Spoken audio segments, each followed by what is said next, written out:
조선시대 어느 양반가의 며느리가 들어왔습니다. 그런데 그 얼굴이라는 게 말이 아니었지요. 눈은 작고 코는 낮으며 얼굴은 온통 공보 자국투성이었습니다.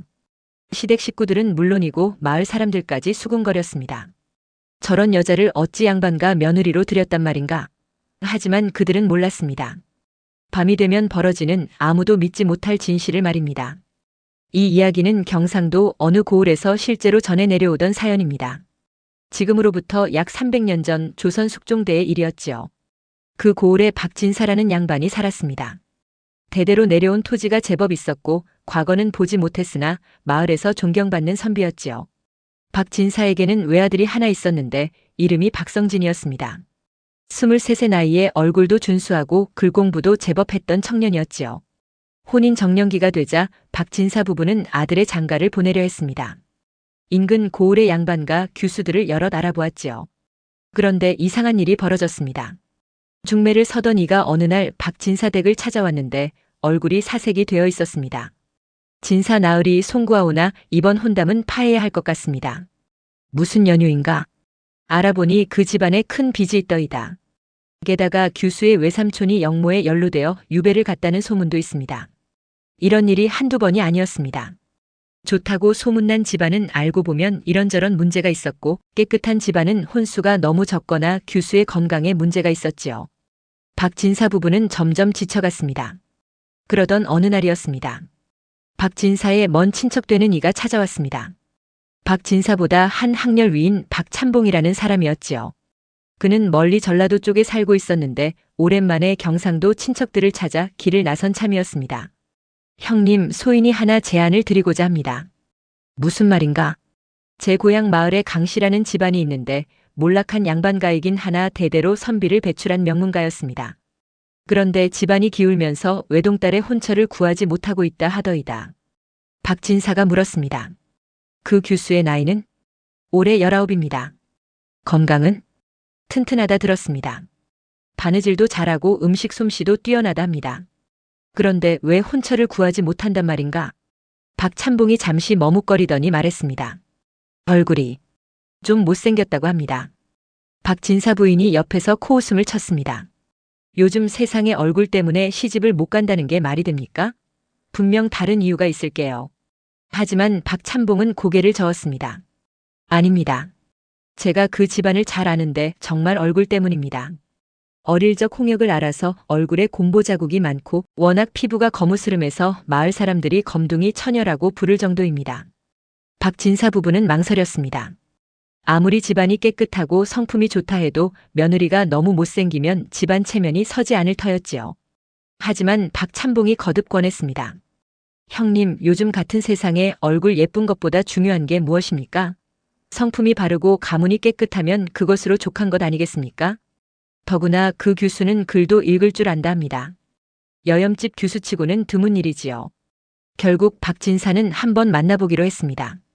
다음 달 박찬봉의 안내로 박진사 부부와 아들 성진은 전라도로 향했습니다. 사흘을 걸어 도착한 마을은 조용한 산골이었습니다.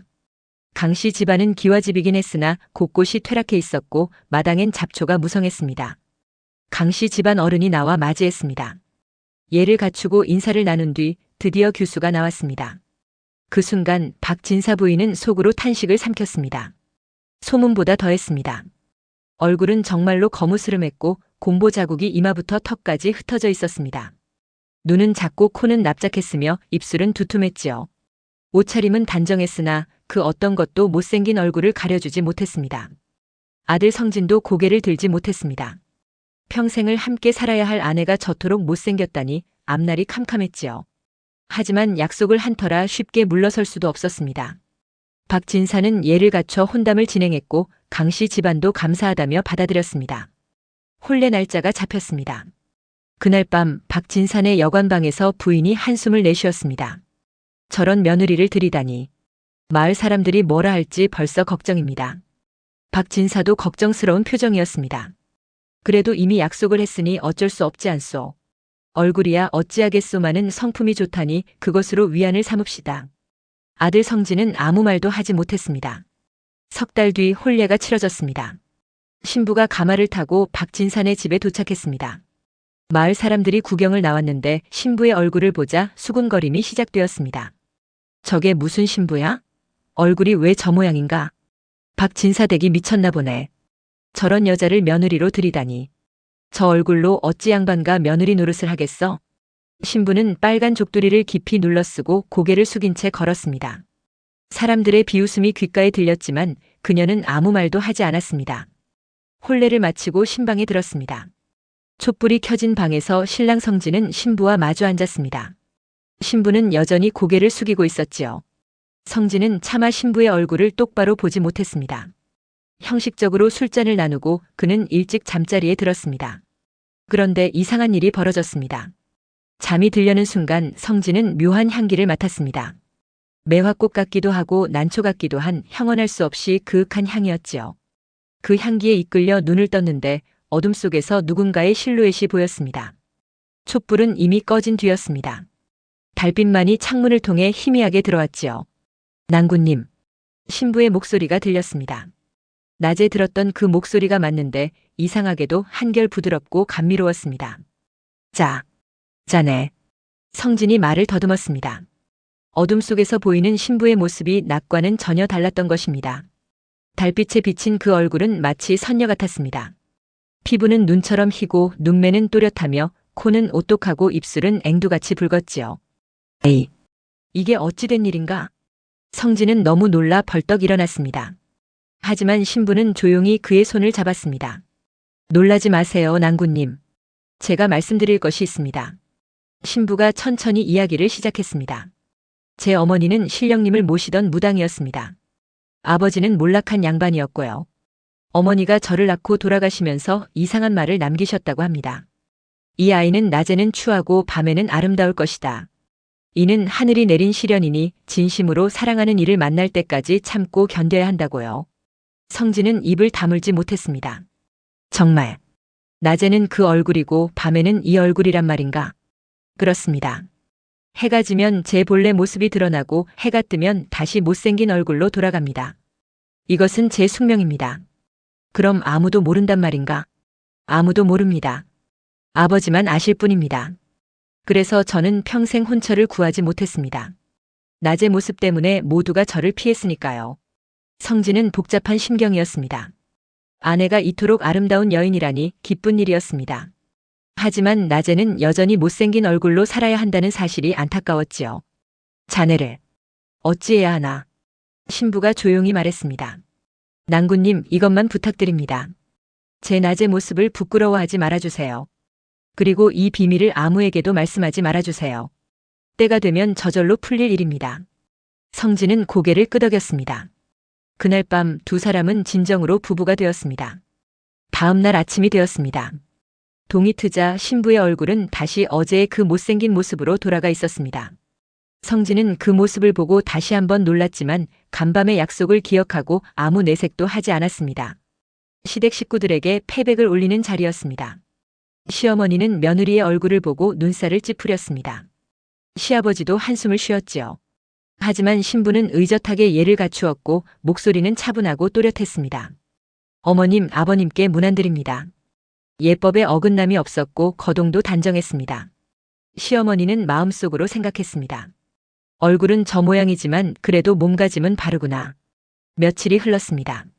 신부는 낮에는 시댁 살림을 도맡아 했습니다. 아침 일찍 일어나 밥을 짓고 청소를 하고 빨래를 했습니다. 바느질도 훌륭했고 음식 솜씨도 뛰어났지요. 시어머니는 점점 며느리의 일솜씨에 감탄했습니다. 하지만 마을 사람들의 수군거림은 계속되었습니다. 박진산의 며느리 봤어? 얼굴이 정말 못생겼더라. 그래도 집안일은 잘한다던데. 얼굴이 저 모양인데 무슨 소용이야.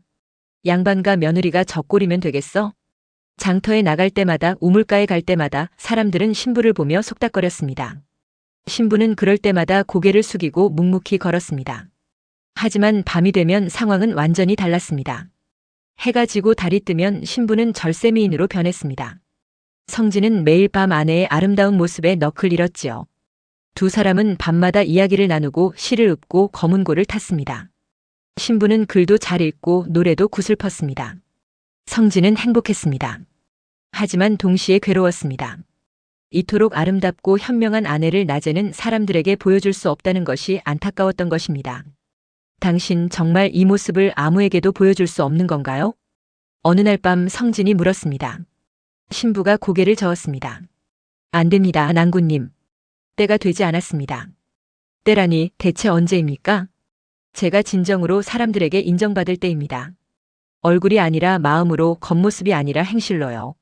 성진은 그 말을 이해하기 어려웠지만 아내를 믿기로 했습니다. 그렇게 석 달이 흘렀습니다. 어느 날 마을에 큰일이 벌어졌습니다. 고을 수령이 바뀌었는데 새로 부임한 사또가 탐욕스럽고 포악한 인물이었던 것입니다.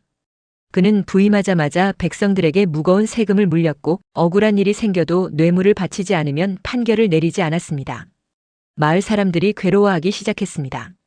그런데 더 큰 문제가 생겼습니다. 그 사또에게 아들이 하나 있었는데 성질이 비뚤어지고 못된 짓을 일삼는 건달이었습니다. 이름이 이광서라 했지요. 이광서는 양반과 규수들을 탐하는 버릇이 있었습니다. 마음에 드는 여인이 있으면 아버지의 권력을 등에 업고 억지로 겁탈하거나 첩으로 삼았지요. 어느 날 이광서가 장터를 지나다가 한 여인을 보았습니다. 얼굴은 못생겼지만 몸가짐이 단정하고 기품이 있어 보였지요. 주변 사람에게 물어보니 박진산의 며느리라고 했습니다. 이광서는 비웃었습니다. 저런 못생긴 여자를 양반가에서 며느리로 들였다니 박진사네가 참 한심하구나. 하지만 며칠 뒤 이광서의 생각이 바뀌었습니다. 우연히 밤길을 지나다가 박진산의 집 담장 너머로 여인의 노랫소리가 들려왔던 것입니다. 그 목소리가 어찌나 구슬프고 아름다운지 이광서는 넋을 잃고 멈춰 섰습니다. 저 목소리가 낮에 본 그 못생긴 여자의 것이란 말인가? 이광서는 담장을 넘어 몰래 엿보려 했습니다. 하지만 집안이 너무 어두워서 아무것도 보이지 않았지요. 다만 그 구슬픈 노랫소리와 검은고 소리만이 밤 공기에 퍼져나갔습니다. 이광서는 묘한 집착이 생겼습니다. 분명 뭔가 있다. 저 집에는 비밀이 있어. 다음 날부터 이광서는 박진산의 집을 감시하기 시작했습니다. 낮에는 못생긴 며느리가 우물가에서 물을 깃고 장터에서 물건을 사고 집안일을 하는 모습만 보였습니다. 하지만 밤이 되면 그 집에서는 아름다운 노랫소리가 흘러나왔지요. 이광서는 확신했습니다. 낮의 모습은 가짜다. 분명 밤에는 다른 모습일 것이다. 그는 하인을 시켜 소문을 퍼뜨리기 시작했습니다. 박진산의 며느리가 수상하다더라. 낮에는 못생긴 얼굴이지만 밤에는 다른 여자로 변한다던데. 무슨 요망한 짓을 하는 거 아닌가? 혹시 여우나 뱀 같은 요괴가 아닐까? 소문은 삽시간에 마을에 퍼졌습니다. 사람들은 박진산의 며느리를 보며 수군거리기 시작했습니다. 저 여자가 정말 사람인가? 밤마다 무슨 주술을 부린다더라. 박진산의 도련님이 홀렸나 보네. 시어머니도 불안해지기 시작했습니다. 며느리 마을에서 이상한 소문이 돈단다. 내가 밤마다 무슨 짓을 하는 거냐? 며느리는 담담하게 대답했습니다.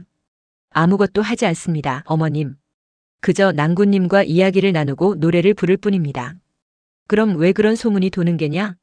모르는 일입니다, 어머님. 시어머니는 의심스러웠지만 며느리의 낮 행실은 나무랄 데가 없었기에 더 이상 묻지 않았습니다. 하지만 이광서는 포기하지 않았습니다. 어느 날 밤 그는 무리를 이끌고 박진산의 집을 급습했습니다. 담장을 넘어 마당으로 들어서며 소리쳤습니다. 박진사, 내 집에 요괴가 숨어 있다는 소문을 들었다.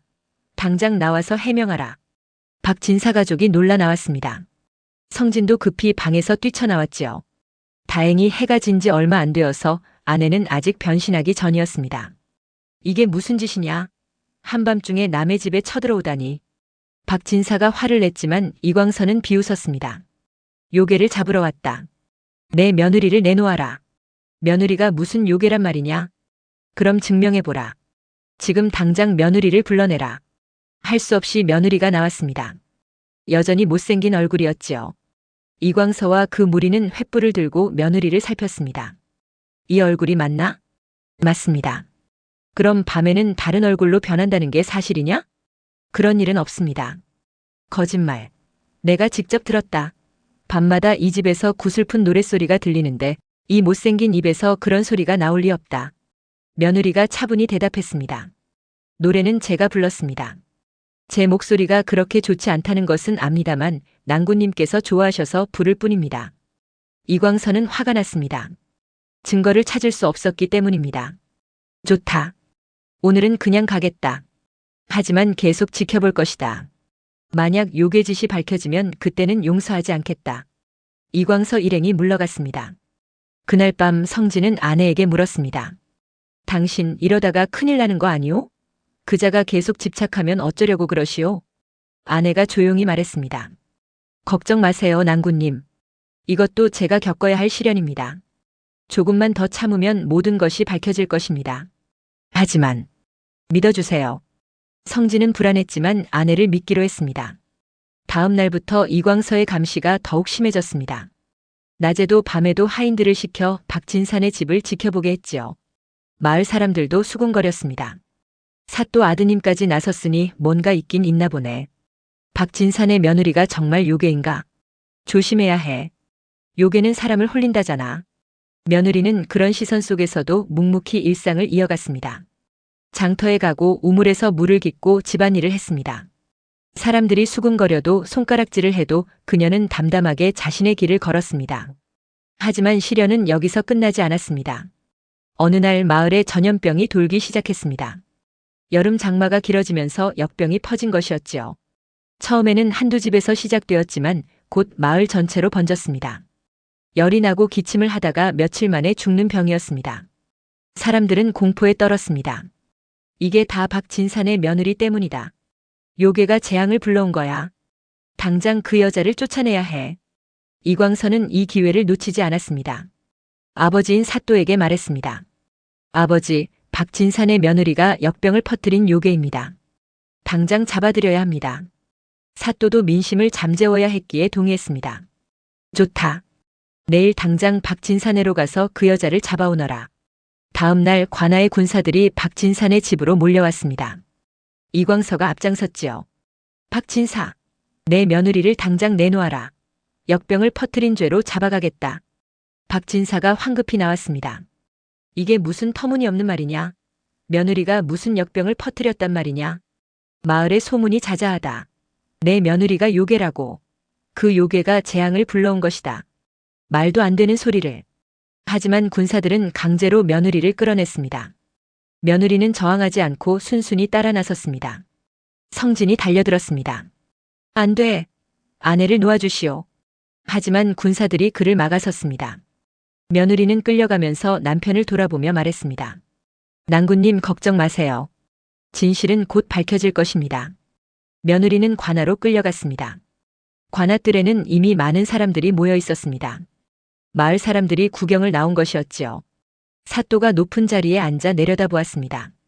내가 박진산의 며느리냐? 그렇습니다. 내가 요괴라는 소문이 있는데 사실이냐? 아닙니다. 저는 그저 평범한 사람입니다. 그럼 왜 밤마다 이상한 노랫소리가 들린다는 것이냐? 노래를 부르는 것이 죄입니까? 저는 그저 제 목소리로 노래를 불렀을 뿐입니다. 사또가 코웃음을 쳤습니다. 내 얼굴을 보아하니 평범한 여자가 아니구나.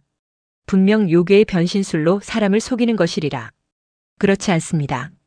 그럼 증명해보라. 며느리가 조용히 말했습니다.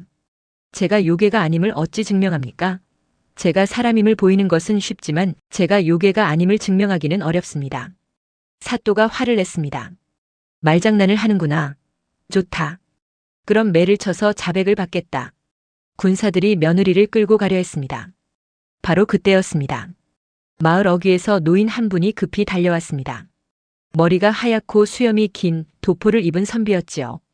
바로 며느리의 친정아버지인 강 노인이었습니다. 잠깐, 사또께 할 말이 있소. 사람들이 놀라 돌아보았습니다. 강 노인이 관아뜰로 들어서며 큰 소리로 외쳤습니다. 내 딸은 요괴가 아니오. 천부당만 부당한 일이오. 사또가 눈살을 찌푸렸습니다. 내가 누구냐? 저는 강덕수라 하는 선비로 저 아이의 아비입니다. 그럼 내 딸이 요괴가 아니라는 것을 증명할 수 있느냐? 강 노인이 고개를 끄덕였습니다. 증명하겠습니다. 하지만 그 전에 한 가지 여쭙겠습니다. 사또께서는 이 아이가 역병을 퍼뜨렸다 하셨는데 무슨 근거가 있으십니까? 마을 사람들이 모두 그렇게 말하지 않느냐? 소문만으로 사람을 죄인으로 만드십니까? 조정의 법도가 그러합니까? 사또가 말문이 막혔습니다. 강 노인은 계속 말했습니다. 역병은 더러운 물과 습한 날씨 때문에 생기는 것입니다. 내 딸이 물을 더럽히거나 날씨를 만들 능력이 있습니까? 그것이 말이 됩니까? 마을 사람들이 웅성거리기 시작했습니다. 강 노인의 말이 일리가 있었던 것입니다. 이광서가 끼어들었습니다. 그럼 밤마다 얼굴이 바뀐다는 것은 어찌 설명하겠는가? 강 노인이 이광서를 돌아보았습니다. 내가 직접 보았느냐? 아니, 하지만 소문이. 소문이라. 또 소문이로구나. 자네는 소문만 듣고 사람을 요괴로 몰아붙이는가? 이광서가 버럭 화를 냈습니다. 그럼 증명해보라. 지금 당장 내 딸이 밤에 어떻게 변하는지 보여주라. 강 노인이 조용히 말했습니다. 좋다. 증명하겠다. 그는 며느리에게 다가가 물었습니다. 딸아, 때가 왔느냐? 며느리가 고개를 끄덕였습니다. 예, 아버지. 이제 사람들에게 진실을 보일 때가 된 것 같습니다. 강 노인이 사또를 향해 말했습니다. 사또, 제 딸에게는 특별한 사연이 있습니다. 태어날 때부터 낮과 밤의 모습이 다른 것이지요. 이것은 요괴의 짓이 아니라 하늘이 내린 시련입니다. 무슨 소리냐? 지금 보여드리겠습니다. 하지만 한 가지 조건이 있습니다. 조건이라니?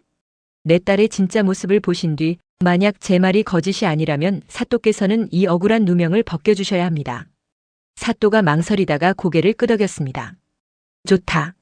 하지만 거짓이라면 너희 둘 다 벌을 받을 것이다. 강 노인이 며느리의 손을 잡았습니다. 그리고 하늘을 향해 기도하듯 무언가를 중얼거렸습니다. 그것은 옛날 무당들이 쓰던 주문이었지요. 갑자기 바람이 불기 시작했습니다. 먹구름이 몰려오더니 해가 구름에 가려졌습니다. 한낮인데도 마치 황혼처럼 어두워졌지요. 사람들이 놀라 웅성거렸습니다. 그때였습니다. 며느리의 몸에서 희미한 빛이 나기 시작했습니다. 처음에는 희미했지만 점점 강해졌지요. 사람들은 숨을 죽이고 지켜보았습니다. 빛이 사라지자 그곳에는 완전히 다른 모습의 여인이 서 있었습니다. 피부는 눈처럼 희고 눈매는 또렷하며 코는 오똑하고 입술은 앵두같이 붉었습니다. 마치 그림 속 선녀가 살아서 나온 것 같았지요. 관아들이 일순간 조용해졌습니다. 모든 사람이 입을 벌린 채 그 아름다운 모습을 바라보았습니다. 사또도 이광서도 마을 사람들도 모두 말을 잃었습니다. 강 노인이 말했습니다. 보십시오. 이것이 내 딸의 진짜 모습입니다. 낮에는 못생긴 얼굴로 밤에는 이 모습으로 살아왔습니다. 하지만 이것은 요괴의 술법이 아닙니다. 내 아내가 세상을 떠나면서 남긴 예언이었습니다. 사또가 놀란 목소리로 물었습니다. 그것이 정말이냐? 정말입니다. 제 아내는 신령을 모시던 무당이었습니다. 아이를 낳고 돌아가시면서 말씀하셨지요. 이 아이는 사람들의 겉모습 판단을 시험하기 위해 태어났다. 진정으로 마음을 보는 이를 만날 때까지 낮에는 추한 모습으로 살 것이다라고요. 며느리가 조용히 말했습니다. 저는 평생 이 모습 때문에 고통받았습니다. 사람들은 제 낮의 모습만 보고 저를 판단했습니다. 못생겼다고 흉하다고 요괴라고 말했습니다. 하지만 아무도 제 마음을 보려 하지 않았습니다. 그녀가 남편 성진을 돌아보았습니다. 하지만 제 남편은 달랐습니다. 처음에는 놀랐지만 제 낮의 모습도 밤의 모습도 모두 받아들여 주었습니다. 제 마음을 보려 애썼고 저를 믿어주었습니다. 성진이 눈물을 흘리며 아내에게 다가갔습니다. 당신이 이런 고통을 겪고 있었는데 제가. 며느리가 부드럽게 미소 지었습니다. 아닙니다, 낭군님. 당신은 제게 가장 큰 선물을 주었습니다. 진심으로 저를 사랑해 주었으니까요. 그때 강 노인이 다시 하늘을 향해 기도를 올렸습니다. 하늘이시여, 제 딸이 충분히 시련을 겪었습니다. 이제 이 저주를 거두어 주소서. 갑자기 하늘에서 천둥 소리가 울렸습니다. 번개가 치고 비바람이 몰아쳤습니다. 사람들이 놀라 비명을 질렀지요. 하지만 곧 날씨가 개이면서 햇살이 쏟아졌습니다. 며느리의 몸에서 다시 한번 빛이 났습니다. 빛이 사라지자 사람들은 또다시 놀랐습니다. 며느리의 모습이 변하지 않았던 것입니다. 햇빛 아래에서도 여전히 아름다운 얼굴을 유지하고 있었습니다. 강 노인이 기뻐하며 말했습니다. 하늘이 허락하셨다. 이제 낮이든 밤이든 내 본래 모습으로 살 수 있게 되었구나. 며느리가 눈물을 흘렸습니다. 평생의 저주가 풀린 것이었습니다. 사또가 황급히 자리에서 일어났습니다. 에이, 이것이 정말이란 말인가? 그럼 우리가 요괴라고 한 것은? 강 노인이 엄숙하게 말했습니다. 제 딸은 처음부터 요괴가 아니었습니다. 단지 사람들이 겉모습만 보고 판단했을 뿐입니다. 역병도 제 딸과는 아무 상관이 없습니다. 마을 사람들이 부끄러워하며 고개를 숙였습니다. 그동안 못생긴 얼굴을 보고 손가락질하고 비웃었던 자신들이 부끄러워진 것이었지요. 이광선은 창피함과 분노로 얼굴이 붉어졌습니다. 자신이 집착했던 여인이 이토록 아름다웠다는 것도 놀랍고 그녀를 요괴로 몰았던 자신의 행동이 부끄러워진 것입니다. 사또가 며느리에게 고개를 숙였습니다. 과인의 잘못이었소. 부디 용서하시오. 며느리가 차분하게 말했습니다. 저를 용서할 것이 아니라 겉모습만 보고 사람을 판단했던 잘못을 뉘우치셔야 합니다. 사또가 부끄러운 듯 고개를 끄덕였습니다. 그날 이후 며느리는 더 이상 못생긴 얼굴로 변하지 않았습니다. 낮에도 밤에도 아름다운 모습을 유지했지요. 하지만 며느리는 변하지 않았습니다. 여전히 겸손하고 부지런하며 시댁을 잘 섬겼습니다. 아름다워졌다고 교만해지거나 게을러지지 않았지요. 마을 사람들은 부끄러워했습니다. 그동안 얼굴만 보고 비웃었던 자신들을 반성했습니다. 우물가에서 장터에서 만날 때마다 며느리에게 고개를 숙이며 사과했습니다. 그동안 미안했습니다. 우리가 잘못 판단했습니다. 며느리는 웃으며 말했습니다. 괜찮습니다. 모두 지나간 일입니다. 하지만 이야기는 여기서 끝나지 않았습니다. 며느리의 소문이 퍼지면서 이상한 일이 생기기 시작했습니다. 그녀가 만든 약이 병을 낫게 한다는 소문이 돌았던 것입니다. 사실 며느리는 어릴 적부터 어머니에게서 약초 지식을 배웠습니다. 무당이었던 어머니는 병을 고치는 법도 알았지요. 며느리는 그 지식을 기억하고 있었습니다. 마을에 역병이 돌았을 때 며느리는 몰래 약초를 캐어다려서 환자들에게 나눠주었습니다. 누가 만든 약인지 모르게 하려고 밤에 몰래 대문 앞에 놓고 갔지요. 그 약을 먹은 사람들이 차츰 회복되기 시작했습니다. 처음에는 우연인 줄 알았지만 점점 많은 사람이 나왔습니다. 사람들이 이상하게 여겨 조사해보니 모두 대문 앞에 놓인 약을 먹은 이들이었습니다. 이게 누가 놓고 간 약이냐? 모르겠네. 밤마다 몰래 놓고 가더라고. 결국 누군가가 밤새 지켜보다가 며느리를 목격했습니다. 못생긴 얼굴로 변하기 전 아름다운 모습으로 약을 놓고 가는 며느리를 본 것이지요. 소문이 퍼졌습니다. 박진산의 며느리가 역병을 치료하고 있다더라. 요괴가 아니라 은인이었구나. 사람들이 박진산의 집으로 몰려왔습니다. 병든 가족을 데리고 와서 며느리에게 간청했습니다. 제발 우리 아이를 살려주십시오. 저희 어머니가 위독합니다. 도와주세요. 며느리는 거절하지 않았습니다. 밤낮으로 약을 다리고 환자들을 돌보았습니다. 남편 성진도 도왔고 시댁 식구들도 함께 나섰습니다. 한 달이 지나자 역병이 잡혔습니다. 마을 사람들이 모두 감사하며 며느리를 찾아왔습니다. 음식을 가져오고 선물을 주려 했지만 며느리는 모두 사양했습니다. 제가 한 일은 당연한 일입니다. 사람이 사람을 돕는 것은 마땅한 도리입니다. 사또도 이 소식을 듣고 박진산의 집을 찾아왔습니다. 그는 며느리 앞에 무릎을 꿇고 사과했습니다. 제가 큰 잘못을 저질렀습니다. 겉모습만 보고 요괴로 몰아붙였으니 제가 진짜 악인이었습니다. 며느리가 사또를 일으켜 세웠습니다. 일어나십시오. 과거는 과거일 뿐입니다. 이제부터는 사람의 마음을 보는 사또가 되어주십시오. 사또가 눈물을 흘리며 고개를 숙였습니다. 명심하겠습니다. 그 뒤로 사또는 정말로 변했습니다.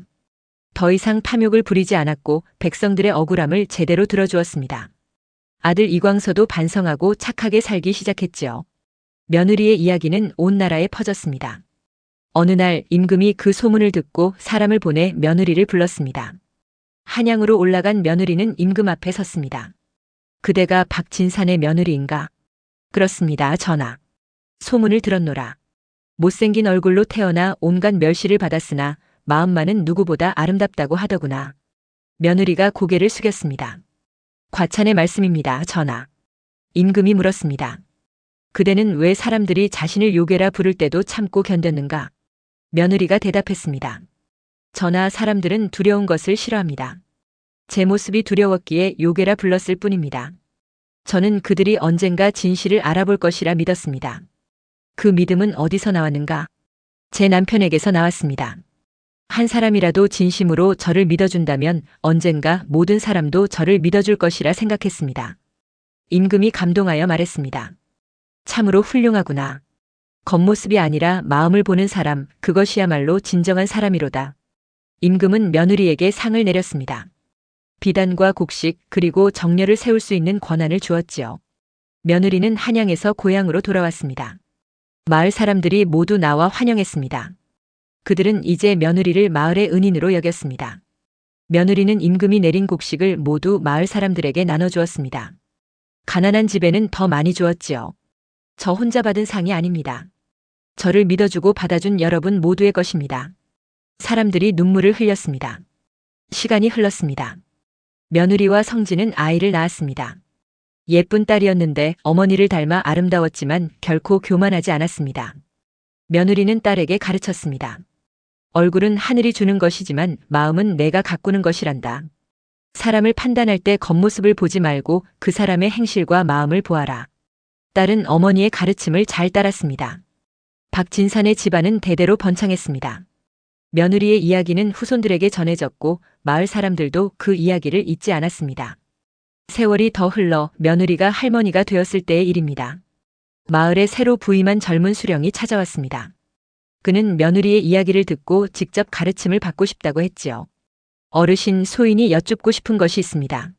어르신께서는 평생 그토록 고통받으셨는데 어찌 원망하는 마음이 없으셨습니까? 할머니가 된 며느리는 잔잔하게 미소 지었습니다. 원망? 한때는 있었지요. 왜 나만 이런 모습으로 태어났는가? 왜 사람들은 나를 보려 하지 않는가 하고 울던 밤도 많았습니다. 그럼 어떻게 그 원망을 이겨내셨습니까?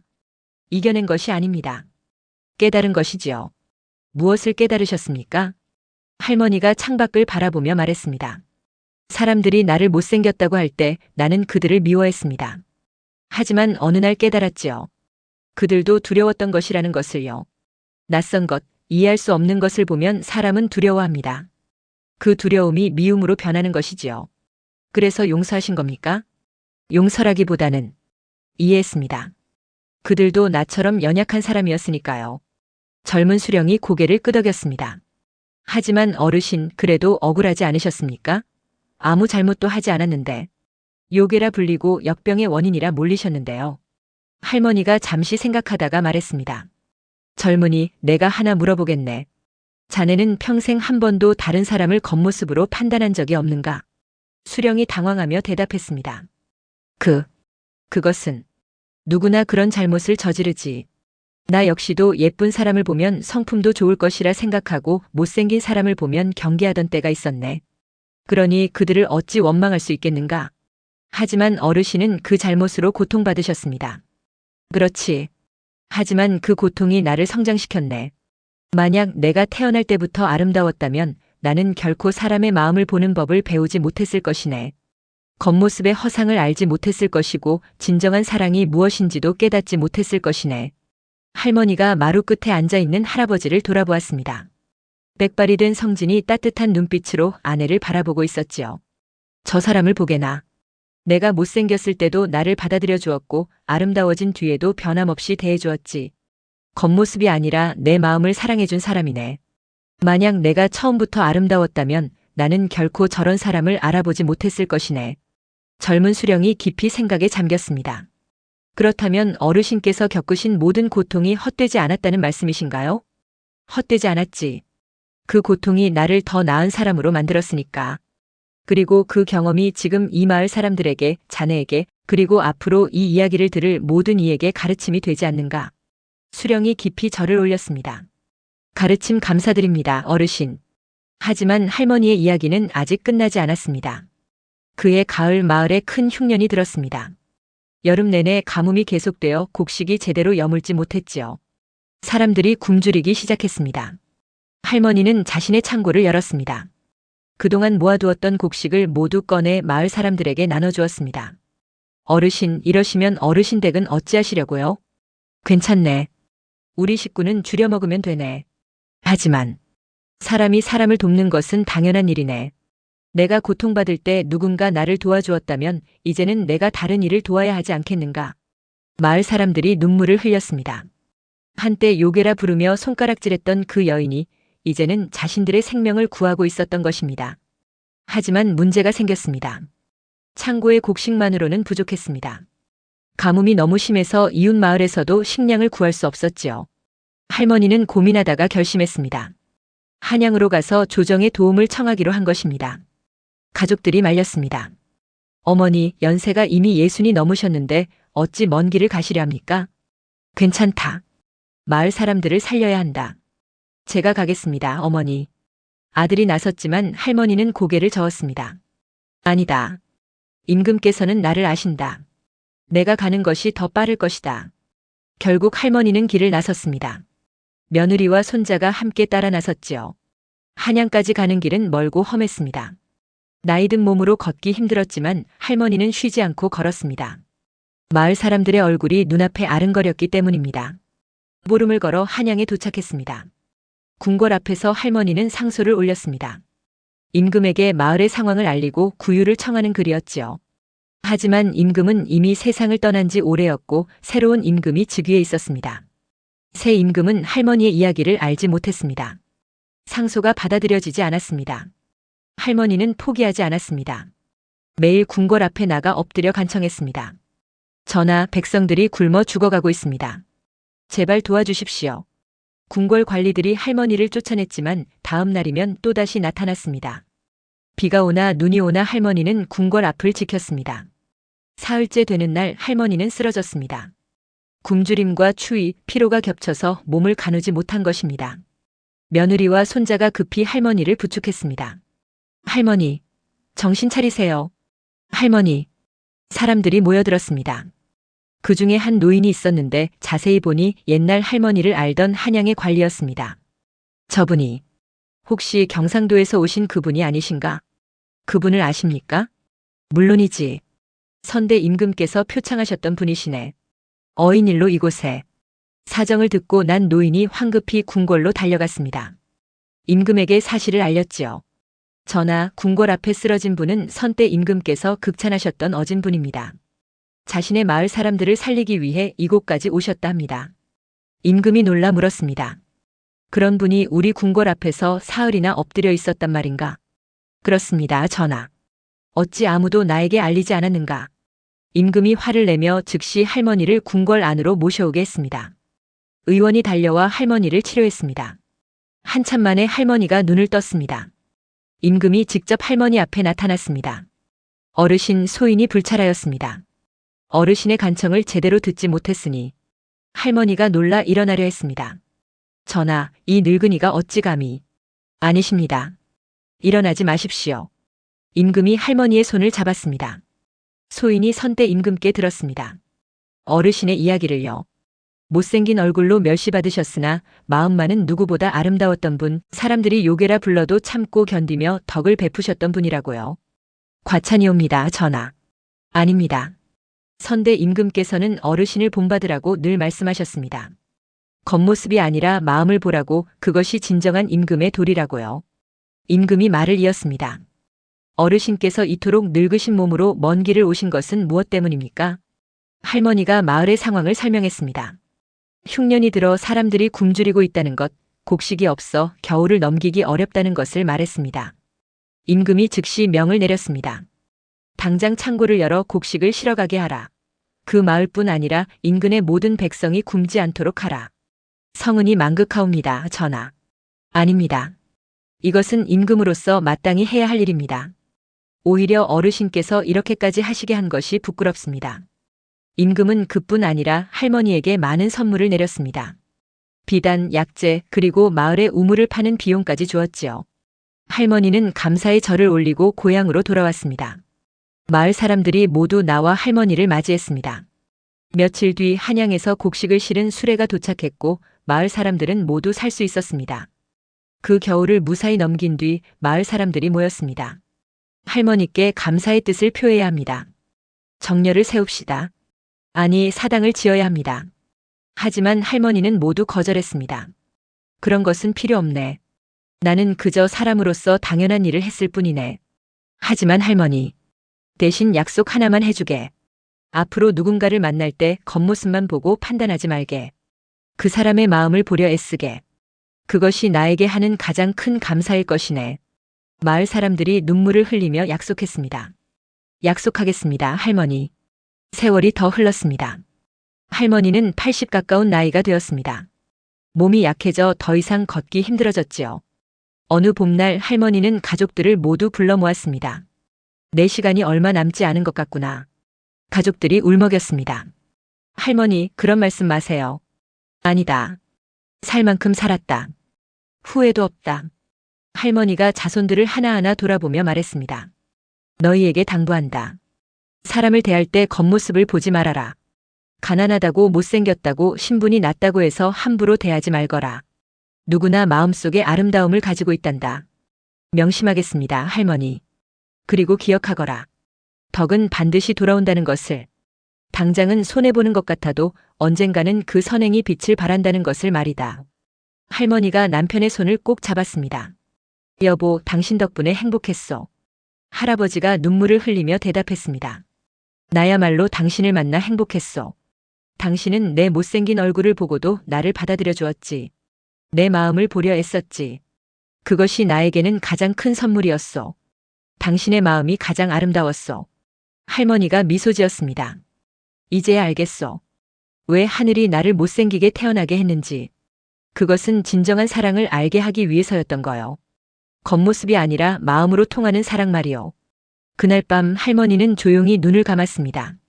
마을 사람들이 모두 모여 장례를 치렀습니다. 슬픔 속에서도 사람들은 할머니가 남긴 가르침을 기억했습니다. 장례를 치르고 며칠 뒤 신기한 일이 벌어졌습니다. 할머니의 무덤가에 매화나무가 자라났습니다. 아무도 심지 않았는데 저절로 돋아난 나무였지요. 그것도 한겨울에 꽃을 피웠습니다. 사람들이 신기하게 여겨 모여들었습니다. 이게 어찌 된 일인가? 한겨울에 매화가 피다니. 마을의 한 노인이 말했습니다. 이것은 할머니의 덕이 하늘에 닿았다는 증표입니다. 매화는 추운 겨울에도 꽃을 피우지 않습니까? 할머니께서도 그러셨습니다. 고난 속에서도 아름다운 마음을 지키셨지요. 사람들이 고개를 끄덕였습니다. 그 후로 그 매화나무는 매년 한겨울에 꽃을 피웠습니다. 마을 사람들은 그 꽃을 보며 할머니를 기억했습니다. 세월이 흐르고 세대가 바뀌어도 할머니의 이야기는 전해졌습니다. 할아버지와 할머니의 사랑 이야기, 못생긴 며느리가 마을을 구한 이야기, 겉모습이 아니라 마음을 보아야 한다는 교훈이 대대로 이어졌지요. 마을에는 작은 비석이 하나 세워졌습니다. 마을 사람들이 뜻을 모아 세운 것이었는데 거기에는 이렇게 쓰여 있었습니다. 여기 한 여인이 있었다. 낮에는 못생겼으나 밤에는 아름다웠던 여인. 하지만 진정으로 아름다운 것은 그녀의 마음이었다. 사람을 겉모습으로 판단하지 말라. 마음을 보라. 그것이 이 여인이 우리에게 남긴 가르침이다. 그로부터 또 수십 년이 흘렀습니다. 마을은 번창했고 사람들은 평화롭게 살았습니다. 할머니의 후손들은 모두 착하고 훌륭하게 자랐습니다. 그들은 할머니의 가르침을 잊지 않고 살았지요. 어느 날 마을에 한 젊은이가 찾아왔습니다. 다른 고을에서 온 선비인데 할머니의 이야기를 듣고 찾아왔다고 했습니다. 제가 이 이야기를 기록하여 후세에 전하고 싶습니다. 마을 사람들이 반가워했습니다. 그렇게 해주시면 감사하겠습니다. 선비는 마을에 머물며 할머니의 이야기를 자세히 들었습니다. 그리고 그것을 글로 남겼지요. 그 글은 책이 되어온 나라에 퍼졌습니다. 사람들은 그 책을 읽으며 깨달았습니다. 우리도 종종 사람을 겉모습으로 판단하는구나. 앞으로는 조심해야겠어. 마음을 보려고 노력해야지. 그렇게 할머니의 가르침은 점점 더 많은 사람에게 전해졌습니다. 세월이 흘러 조선시대가 끝나고 새로운 시대가 왔습니다. 하지만 그 이야기만큼은 사라지지 않았습니다. 할아버지와 할머니의 묘는 후손들이 잘 돌보았고 매화나무는 여전히 한겨울에 꽃을 피웠습니다. 사람들은 그 꽃을 보며 말했습니다. 저것이 바로 진정한 아름다움이구나. 추운 겨울에도 꽃을 피우는 것, 고난 속에서도 덕을 잃지 않는 것 말이지. 이 이야기는 지금도 전해 내려오고 있습니다. 사람들은 이 이야기를 통해 깨닫습니다. 겉모습은 중요하지 않다는 것을, 진정으로 중요한 것은 그 사람의 마음이라는 것을 말입니다. 못생겼다고 가난하다고 신분이 낮다고 해서 그 사람을 함부로 판단하지 말아야 합니다. 누구나 마음속에 아름다움을 가지고 있으니까요. 그리고 기억해야 합니다. 진정한 사랑은 겉모습을 보는 것이 아니라 마음을 보는 것이라는 것을. 할아버지가 할머니를 사랑했던 것처럼 우리도 사람의 내면을 보려 애써야 합니다. 또한 덕은 반드시 돌아온다는 것도 잊지 말아야 합니다. 할머니가 사람들에게 베푼 선행은 결국 자신에게 그리고 자손들에게 복이 되어 돌아왔습니다. 세상은 변해도 이 진리만큼은 변하지 않습니다. 사람을 대할 때는 겉모습이 아니라 마음을 보십시오. 선행을 베풀 때는 대가를 바라지 말고 진심으로 하십시오. 고난이 와도 덕을 잃지 마십시오. 그것이 바로 못생긴 며느리가, 아니 아름다운 마음을 가진 그 여인이 우리에게 남긴 가장 큰 가르침입니다.